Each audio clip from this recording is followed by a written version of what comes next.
سورۃ الانعام آیت نمبر 136۔ اعوذ باللہ من الشیطان الرجیم، بسم اللہ الرحمن الرحیم۔ وَجَعَلُوا لِلَّهِ مِمَّا ذَرَأَ مِنَ الْحَرْثِ وَالْأَنْعَامِ نَصِيبًا فَقَالُوا هَذَا لِلَّهِ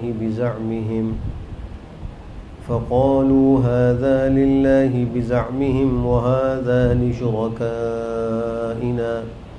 فَمَا كَانَ لِشُرَكَائِهِمْ فَلَا يَصِلُ إِلَى اللَّهِ وَمَا كَانَ لِلَّهِ فَهُوَ يَصِلُ إِلَى شُرَكَائِهِمْ سَاءَ مَا يَحْكُمُونَ۔ یہاں سے چند آیات تک اللہ سبحانہ وتعالی مشرکین کے کچھ کفریہ شرکیہ عقائد اور اعمال کا تذکرہ فرما رہے ہیں۔ سب سے پہلے تو اس بات کا ذکر کیا کہ جو کھیت اور مویشی وغیرہ ان کو حاصل ہوتے ہیں، جو اللہ نے فائدہ اٹھانے کے لیے پیدا کیے ہیں، ان میں وہ اللہ کے لیے ایک حصہ مقرر کرتے ہیں اور وہ کہتے ہیں کہ یہ اللہ کا حصہ ہے، اور ایک حصہ اپنے معبودان باطلہ اور شرکاء کے لیے مقرر کرتے ہیں، اور پھر ان کے عقیدے کے مطابق جو ان کے شرکاء کا حصہ ہے وہ اللہ تک نہیں پہنچتا، اور جو اللہ کا حصہ ہے وہ ان کے شرکاء تک پہنچ جاتا ہے۔ اللہ فرماتے ہیں کہ بہت ہی برا فیصلہ کر رہے ہیں۔ تو غیر اللہ کے نام پر چیزوں کو نامزد کرنا اور ان کے نام پر قربانیاں کرنا یا ان کے نام پر نذرانے اور چڑھاوے چڑھانا، یہ سب مشرکین کی رسمیں اور ان کے شرکیہ اعمال و عقائد میں سے ہیں۔ کوئی منت ہو تو وہ بھی اللہ ہی کے لیے ہونی چاہیے، کوئی قربانی ہو تو وہ بھی اللہ کے لیے ہو،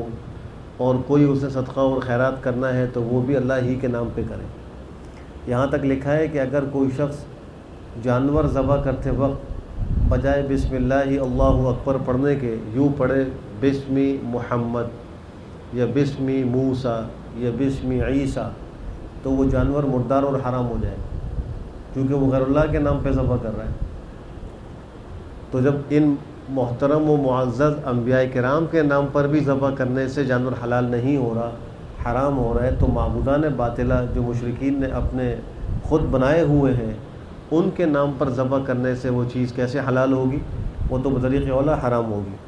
تو فرمایا کہ وَجَعَلُوا انہوں نے بنایا للہ اللہ کے لیے مما ان چیزوں میں سے زرع جن کو اللہ نے پیدا کیا، من الحرث یعنی کھیتی، والانعامی اور مویشی چوپائے جانور، نصیباً ایک حصہ مقرر کیا۔ انہوں نے اللہ کے لیے اللہ ہی کی پیدا کی ہوئی کھیتی اور مویشیوں میں ایک حصہ مقرر کیا، پھر کہا کہ یہ اللہ کے لیے ہے اپنے خیال کے مطابق، اور یہ ہمارے شرکاء کے لیے ہے۔ وہ اپنی آمدنیوں میں حصے لگایا کرتے تھے، اللہ کے لیے بھی حصہ لگاتے تھے اور اپنے بتوں کے لیے بھی حصہ لگاتے تھے۔ پھر ان کا عقیدہ یہ تھا کہ فما کان لشرکائہم فلا یصل الی اللہ، کہ جو ان کے شرکاء کا حصہ ہے وہ اللہ تک نہیں پہنچتا۔ یعنی وہ یوں کرتے تھے کہ جب حصے الگ الگ کرتے تھے تو ان حصوں کے الگ کرنے میں ایک طرف اللہ کا حصہ رکھتے تھے، ایک طرف اپنے بتوں کا حصہ رکھتے تھے۔ اب جب ان حصوں میں چیزیں ڈال رہے ہوتے تھے، اللہ کے حصے میں ان کے حصے سے کوئی چیز گر جاتی تو اس کو فوراً نکالتے تھے، اور وہ کہتے تھے کہ اللہ تو غنی ذات ہے، ہمارے جو شرکاء ہیں یہ محتاج ہیں، لہٰذا ان کا حصہ جو وہاں جا رہا ہے وہ نکال کے فوراً دے دو۔ اور جب اللہ کے لیے جو حصہ رکھا ہوتا اس میں جب وہ کوئی چیز ڈال رہے ہوتے اور کوئی حصہ بتوں کے حصے میں گر جاتا تو اس کو پڑا رہنے دیتے اور کہتے ہیں کہ اللہ کو کیا ضرورت ہے، اگر اللہ کا پورا حصہ میں نہیں نکالا کوئی فرق نہیں پڑتا، ہمارے بتوں کے پاس کچھ زیادہ چلا گیا۔ اور فرمایا کہ جو اللہ کے لیے وہ ان کے شرکاء کو پہنچتا ہے۔ یہ مطلب ہے اس کا کہ جو شرکاء کے لیے ہے وہ اللہ کو نہیں پہنچ سکتا، یعنی شرکاء کا حصہ اللہ کے حصے میں جاتا تو اس کو نکال لیا کرتے تھے، اور اللہ کا حصہ شرکاء کو پہنچ سکتا ہے، یعنی اللہ کے حصے میں سے کوئی چیز ان کے شرکاء کے حصے میں آ جائے تو اس کو نکالتے نہیں تھے، کہتے ہیں کہ یہ ہمارے معبودان باطلہ کے لیے ہو گیا ہے۔ اللہ فرما رہے ہیں بہت برا یہ فیصلہ کر رہے ہیں، ساء ما یحکمون۔ مفسرین نے اس کے تحت لکھا ہے کہ آج جو مسلمان اللہ کی عبادت کے لیے ایک وقت مقرر کرتے ہیں، مثلا تلاوت کے لیے یا نوافل کے لیے، تسبیحات کے لیے، اور پھر اس وقت میں ان کو کوئی دنیاوی کام پیش آتا ہے تو اپنے اس عبادت کے وقت میں سے کچھ وقت نکال کر دنیاوی کام کر لیتے ہیں، تو یہ بھی مشرکین کی مشابہت کر رہے ہیں۔ چاہیے تو یہ تھا کہ سارے ہی اوقات اللہ کے لیے ہوتے، لیکن اللہ نے مہربانی فرمائی کہ ہم پر مختلف ذمہ داریاں ڈال کر ہمیں اجازت دی کہ ہم ان ذمہ داریوں کو پورا کریں، لیکن اللہ کا ایک حصہ ہے کہ دن میں 5 وقت نماز اللہ کے لیے پڑھی جائے، اس کے علاوہ قرآن کریم کی تلاوت کی جائے، گناہ سے بچنے کا اہتمام کیا جائے، یہ سب کام اللہ کے لیے ہیں۔ اب اگر ایک آدمی اپنے نماز کے مقررہ وقت میں دنیاوی کام پیش آنے کی صورت میں نماز کو مؤخر کرتا ہے، دنیاوی کام کرتا ہے، تو یہ شخص بھی مشرکین کی مشابہت کر رہا ہے کہ وہ بھی اللہ کے حصے میں سے مشرکین اپنے شرکاء کا حصہ لگایا کرتے تھے اور شرکاء کے حصے میں سے اللہ کا حصہ نہیں لگاتے تھے۔ اس لیے انسان کو چاہیے کہ جب بھی کبھی دو چیزوں میں تعارض آئے، اللہ کا حق اور دنیاوی اس کی ضرورت، تو اللہ کے حق کو مقدم کرے، اپنی ضروریات کو مؤخر کرے، ان کو بعد میں پورا کر لے۔ اللہ اس کو خوب برکتوں سے نوازیں گے اور اس کی پریشانیوں کو بھی دور کریں گے۔ انسان سمجھتا ہے کہ میں دنیا میں جو بھاگ دوڑ کر رہا ہوں اس سے میں اپنی پریشانیوں کو دور کر لوں گا، یہ اس کی خام خیالی ہے۔ انسان بہت سے بہت اسباب جمع کر سکتا ہے، ان اسباب میں تاثیر بھی اللہ پیدا کرتے ہیں، اور جو حالات ہیں یہ بھی اللہ ہی کی طرف سے آئے ہیں، ان کا صحیح کرنا بھی اللہ کے اختیار میں ہے۔ انسان صرف سبب اختیار کر سکتا ہے، تو ضرورت اس کی ہے کہ انسان ہر حال میں اللہ کی طرف رجوع کرے، چاہے خوشی کی حالت ہو چاہے غمی کی حالت ہو۔ وَكَذَلِكَ زَيَّنَ لِكَثِيرٍ مِّنَ الْمُشْرِكِينَ قَتْلَ أَوْلَادِهِمْ شُرَكَاؤُهُمْ لِيُرْدُوهُمْ وَلِيَلْبِسُوا عَلَيْهِمْ دِينَهُمْ وَلَوْ شَاءَ اللَّهُ مَا فَعَلُوهُ فَذَرْهُمْ وَمَا يَفْتَرُونَ۔ اور اسی طریقے سے مزین کیا مشرکین میں سے بہت سوں کے لیے ان کی اولاد کے قتل کو ان کے شرکاء نے، تاکہ وہ ان کو ہلاک کر دیں اور تاکہ ان پر ان کے دین کے معاملے کو خلط ملط کر دیں، اور اگر اللہ چاہتا تو وہ ایسا نہ کر سکتے، بس آپ ان کو بھی چھوڑ دیجئے، اور جو یہ جھوٹ گڑ رہے ہیں، افتراء پردازی کر رہے ہیں، اس کو بھی چھوڑ دیجئے۔ مشرکین میں سے بعضوں نے یہ رسم بنائی ہوئی تھی کہ ان کی اولادوں میں جب 10 بیٹے ہو جاتے تھے تو 10ویں بیٹے کو اللہ کے نام پہ قربان کرنا یہ بڑی عبادت کا کام سمجھا کرتے تھے اور اپنے اوپر لازم سمجھا کرتے تھے، اور اسی رسم کے مطابق جناب نبی کریم صلی اللہ تعالیٰ علیہ وآلہ وسلم نے کہ دادا عبد المطلب نے اپنے بیٹے حضرت عبداللہ جو آپ علیہ السلام کے والد ماجد ہیں ان کو قربان کرنے کا فیصلہ کیا تھا۔ تو آپ کی پھوپھیوں نے ان سے کہا کہ آپ جو ہے وہ اونٹ وغیرہ ان کے نام پر ذبح کر دیں، ان کو ذبح نہ کریں، ہم کو ان سے بڑی محبت ہے۔ تو پیغمبر کی پھوپھیوں کی سفارش پر عبد المطلب نے جو آپ کے دادا محترم تھے، انہوں نے 10 کر کے اونٹ آپ کے نام پہ لگا کر، یعنی حضرت عبداللہ کے نام پہ لگا کر قرآن اندازی شروع کی،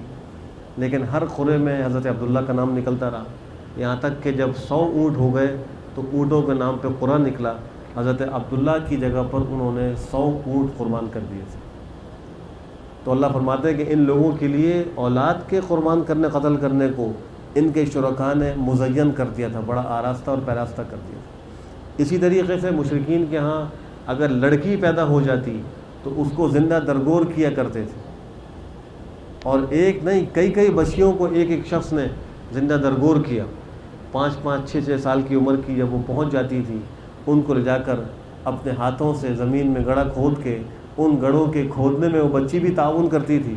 اس لیے کہ اس کو پتہ نہیں ہوتا تھا کہ یہ میرے لیے گڑھا کھودا جا رہا ہے۔ وہ تو اپنے باپ کے چہرے سے مٹی بھی ہٹاتی تھی کہ جو گڑھا کھود رہے میرے باپ کے چہرے پہ مٹی آ رہی، اس کو ہٹاتی تھی، اس کو پانی بھی پلاتی تھی، اور اس کے بعد پھر وہی ظالم اور سنگ دل باپ اس معصوم بچی کو اس گڑھے میں ڈال کر اس کے اوپر مٹی ڈالنا شروع کرتا، تو وہ بچی کہتی کہ بابا مجھ سے مذاق کیوں کر رہے ہیں، میں تو مر جاؤں گی۔ اس کو کیا پتہ کہ یہ سنگ دل باپ اس کو مارنے ہی کے لیے سب کچھ کر رہا ہے، اور اس طرح ان بچیوں کو وہ زندہ درگور کر دیا کرتے تھے، اور اس عمل کو ان کے شرکاء نے ان کے لیے بڑا مزین کر دیا تھا، ان کے لیے بڑا آسان تھا۔ آج ہم ان واقعات کو پڑھ کے اور سن کے ہم برداشت نہیں کر پاتے، ہمیں جھرجھری آ جاتی ہے، لیکن وہ لوگ اپنے ہاتھوں سے یہ کام کرتے تھے۔ شیاطین اور معبودان باطلہ و شرکا اسی طریقے سے اللہ کی نافرمانیوں کو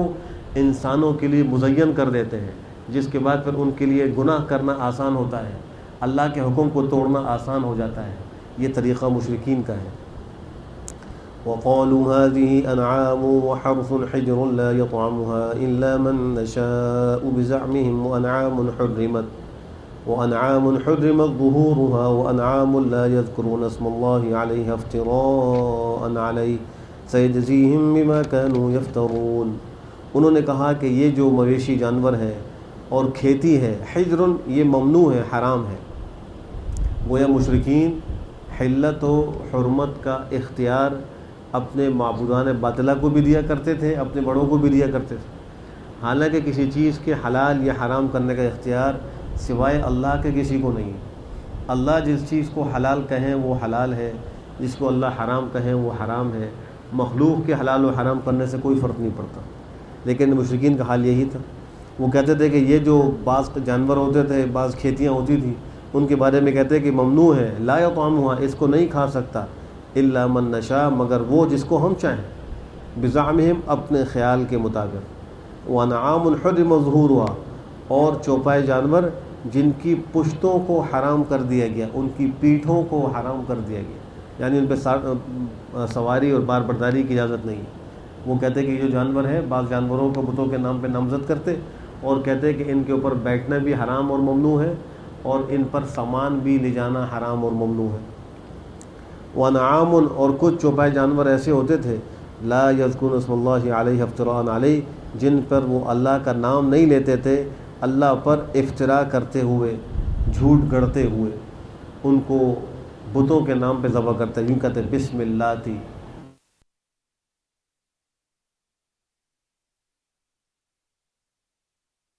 منات اور عزا، انہی کے نام پر ان جانوروں کو ذبح کرتے تھے، اللہ کا نام نہیں لیتے تھے۔ اللہ فرمانے سے عزیہم، اللہ ان کو بدلہ دے گا اس کا جو یہ افتراء پردازی کر رہے تھے، جو جھوٹ گڑھ رہے تھے، اللہ اس کا بدلہ دیں گے۔ وَقَالُوا مَا فِي بُطُونِ هَٰذِهِ الْأَنْعَامِ خَالِصَةٌ لِّذُكُورِنَا وَمُحَرَّمٌ عَلَىٰ أَزْوَاجِنَا وَإِن يَكُن مَيْتَةً فَهُمْ فِيهِ شُرَكَاءُ سَيَجْزِيهِمْ وَصْفَهُمْ إِنَّهُ حَكِيمٌ عَلِيمٌ۔ اور انہوں نے یہ بھی کہا کہ ان چوپائے جانوروں کے پیٹوں میں جو کچھ ہے وہ ہمارے مردوں کے لیے خاص ہے، یعنی ان کے پیٹ میں جو بچہ ہے جب وہ پیدا ہوگا تو اس کو ہمارے خالی مرد کھا سکتے ہیں، عورتیں نہیں کھا سکتے، اور ہماری عورتوں پر ان کو حرام کیا گیا ہے، یعنی اگر وہ زندہ پیدا ہوا، وہیں یکم میتہ، اور اگر وہ جانور کے پیٹ کا بچہ مردہ ہوا، فہم فی شرکا، تو اس میں سب شریک ہوتے، ان کے مرد بھی کھاتے، ان کی عورتیں بھی کھاتی، سب اس کو کھا لیا کرتے۔ سیزی مسہم، اللہ ان قریب ان کو ان کی اس تقریر کی جزا دے گا، اس طرح جو یہ بیان کرتے ہیں مختلف چیزوں کو حلال و حرام کر رہے ہیں، اللہ ان کو اس کا بدلہ دے گا، بے شک اللہ حکیم و علیم ہے۔ مفسرین نے اس کے تحت لکھا ہے، یہ جو رجب کے اندر کنڈوں کی صورت میں نیاز نکالی جاتی ہے، یا مختلف راتوں کے اندر مختلف اولیاء اور بزرگوں کے نام پر یا انبیاء کے نام پر جو ہے وہ نیازیں کی جاتی ہیں، یہ سب بھی مشرکین کی رسموں ہی کی طرح ہیں، ناجائز اور حرام۔ غیر اللہ کے نام پر نظر کرنا ناجائز اور حرام ہے۔ قرآن کریم اس کو تعبیر کرتا ہے وما اہل بہ لغیر اللہ، غیر اللہ کے نام پر جس کو نامزد کر دیا جائے وہ حرام ہے۔ لیکن آج کتنے ہی مسلمان ہیں کہ مخصوص دنوں کے اندر کنڈوں کی رسم ادا کرتے ہیں، کتنے ہی مسلمان ایسے ہیں کہ وہ مختلف غیر اللہ کے ناموں پر، انبیاء اور بزرگوں کے ناموں پر نیازیں نکالتے ہیں، اور اس کو خود بھی کھاتے ہیں، دوسروں کو بھی کھلاتے ہیں، باقاعدہ اس کے لیے پروگرام جو ہے ترتیب دیتے ہیں۔ یہ سب ناجائز کام ہے، ان سب سے بچنا چاہیے۔ قد خسر الذين قتلوا أولادهم سفها بغير علم وحرموا ما رزقهم الله افتراء على الله قد ضلوا وما كانوا مهتدين۔ تحقیق خسارے میں پڑ گئے، نقصان میں پڑ گئے وہ لوگ جنہوں نے اپنی اولادوں کو قتل کیا، سفہاً بے وقوفی سے، بغیر علم، بغیر علم کے، اور انہوں نے حرام کیا اس کو جو اللہ نے ان کو رزق عطا کیا، اللہ پر جھوٹ گڑھتے ہوئے، افتراء کرتے ہوئے۔ جیسے مشرکین کا بھی ذکر ہوا، انہوں نے اپنی اولادوں کو قتل کیا تھا نادانی میں، بے وقوفی میں، بغیر کسی علم و دلیل کے، اور جو اللہ نے ان کو روزی دی، چوپائے جانور کھیتیاں دی، ان کو اپنی مرضی سے حرام کرتے تھے، بعضوں کو حلال کرتے تھے، اور اس کی نسبت اللہ کی طرف کرتے تھے، یہ جھوٹ تھا۔ اللہ فرمانے قد ضلوا، تحقیق یہ لوگ گمراہ ہو گئے، وما کانوا مہتدین، اور وہ ہدایت پر چلنے والے نہیں تھے، ہدایت پانے والے نہیں تھے۔ اللہ ہم سب کو شرکیہ اعمال و عقائد سے محفوظ فرمائے۔ الحمدللہ رب العالمین والعاقبۃ للمتقین، والصلاة والسلام علی خیر خلقہ محمد وعلی آلہ وصحبہ اجمعین۔ ربنا آتنا فی الدنیا حسنہ وفی الآخرۃ حسنہ وقنا عذاب النار۔ اے اللہ ہم سب کو عقیدہ توحید پر قائم و دائم فرما۔ اے اللہ ہر قسم کے شرک سے ہم سب کی حفاظت فرما، پوری امت مسلمہ کی حفاظت فرما۔ اے اللہ جو بیمار ہیں ان کو شفا صحت عافیت نصیب فرما۔ اے اللہ بہت سے لوگوں نے دعاؤں کے لیے کہا ہے اور بہت سے لوگ مختلف امراض میں مبتلا ہیں، اے اللہ سب کی جائز حاجات کو